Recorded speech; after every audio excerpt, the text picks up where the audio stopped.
Dancing Plague. On the morning of July 14, 1518, a sunny day in Strasbourg, France, a 28-year-old woman named Frau Tortoise left her house and entered the street. Like a madwoman, without music, she raised her hands and started dancing. In the first hour, the neighbors were completely confused and said she had gone mad, and they watched Tortoise. After 7 hours of continuous dancing, her face was red from exhaustion, and sweat was pouring from her body. And still her legs were moving, and she continued dancing. The next morning, Tortoise was staggering and spinning. Her shoes were worn out, and blood was coming out from the soles of her feet. And still she continued dancing. The neighbors started joining her one by one. After 1 week, 34 people were dancing, and after 1 month, their number reached 400. Even the police couldn't stop them. They were dancing involuntarily to the point of death. They danced until they fainted and collapsed. Some of them suffered heart attacks and strokes and died. The church said the area had been possessed by the devil, and doctors attributed the cause of this incident to hunger, disease, and ergot poisoning, which causes severe hallucinations. Fatal demonstration. On June 16, 1871, in the city of Lebanon, Ohio, United States, Clement Vallandigham, a 50-year-old lawyer and politician, was in a hotel practicing the reconstruction of the murder scene of his client McGeehan. He wanted to demonstrate that the victim had accidentally shot himself while pulling the gun from his pocket and killed himself. During the practice reconstruction of the scene, he forgot that the pistol was loaded and shot himself in the stomach. Local doctors immediately rushed to him to help him, and efforts were made to save him. But his stomach wound was very serious and was getting worse every moment. Vallandigham remained alive until the morning of the next day. Finally, on June 17, 1871, he died in that same hotel. Molasses Flood. On January 12, 1919, in the city of Boston, Massachusetts, United States, the air temperature was 2 degrees Fahrenheit.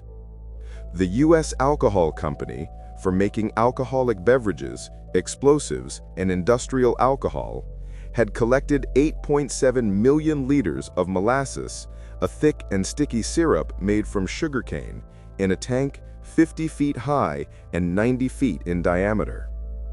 3 days later, on January 15, the air temperature reached 45 degrees Fahrenheit, and the molasses expanded and put great pressure on the walls of the tank. At 12:30 p.m., the tank burst and a massive river 25 feet high flowed through the streets. The molasses wave was moving at a speed of 35 miles per hour and was carrying away local people and animals. It even derailed a train and displaced several buildings. Police, firefighters, and the Navy went into action to rescue and pulled people out of the sticky molasses swamp. 150 people were injured and 21 people were killed. Death by laughter. In the 3rd century BC, in Athens, Greece, Chrysippus was a 73-year-old philosopher who claimed to control emotions and practice self-control, and had written 700 books on this subject. In the afternoon of December 23, 207 BC, Chrysippus was in his garden watching his donkey eating figs. The donkey got drunk from the fermented fruit and started staggering. Chrysippus, who thought of a funny joke, called his servant and said, "Now give the donkey some wine to wash down the figs." The image of a drunk donkey drinking wine was so funny in his mind that he started laughing until he passed out and never got up again. When the doctor reached him, he found that he had suffered a cardiac arrest from excessive laughter and was dead. London beer flood. In the 18th century, brewery owners competed to produce barrels of porter beer and made larger barrels to show off their power and capacity. On October 17, 1814, at the Meeks Brewery in the St. Giles neighborhood of London, at 5:30 p.m., In a giant tank 22 feet high and 90 feet in diameter, one of the iron hoops of the vat broke and the tank exploded, and 200,000 liters of beer poured out. This wave also tore apart the rest of the tanks, and a massive flood of 1,470,000 liters of beer, 15 feet high, passed through the back wall of the factory and moved toward the poor neighborhood of St. Giles Rookery. In this incident, 10 houses were destroyed and 20 houses were damaged, and 8 people drowned. Finally, the factory was taken to court, but the judge ruled that this was an act of God and the factory was exempted from paying compensation. Falling Tortoise. In 467 years before Christ, in Eleusis, Greece, Aeschylus, 58 years old, was the father of Greek tragedy. An old prophet warned him that he would be killed by a falling object.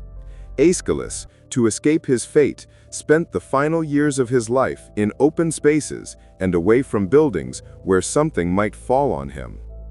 In 456 BC, in Sicily, Italy, he was sitting in a plain and enjoying the sunlight. In the sky, an eagle with a tortoise in its claws was flying.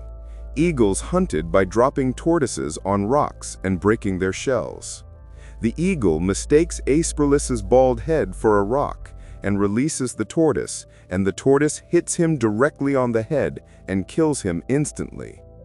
Aeschylus, who wrote about tragic fate, became the victim of the most tragic fate.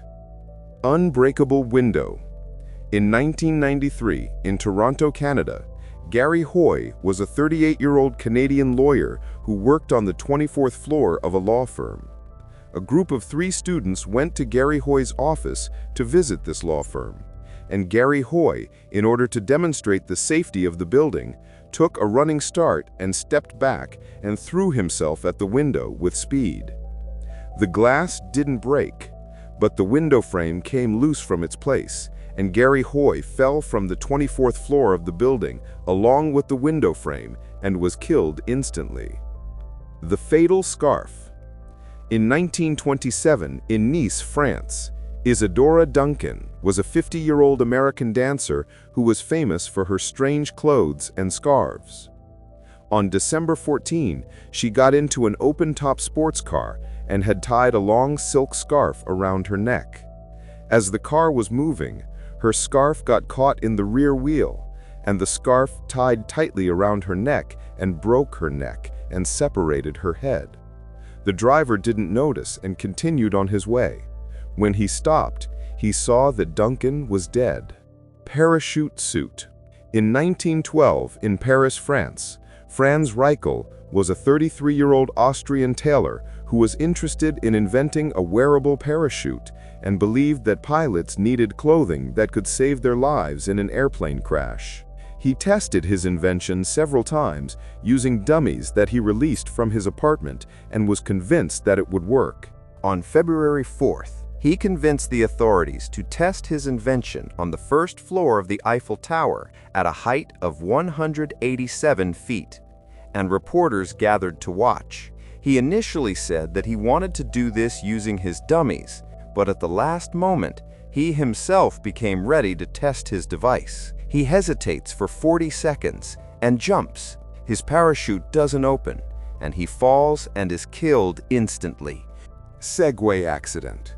In 2010, in West Yorkshire, England, Jimmy Heselden was a 62-year-old English millionaire who had made his fortune by creating war mines. He purchased the Segway company for a price of $10 million.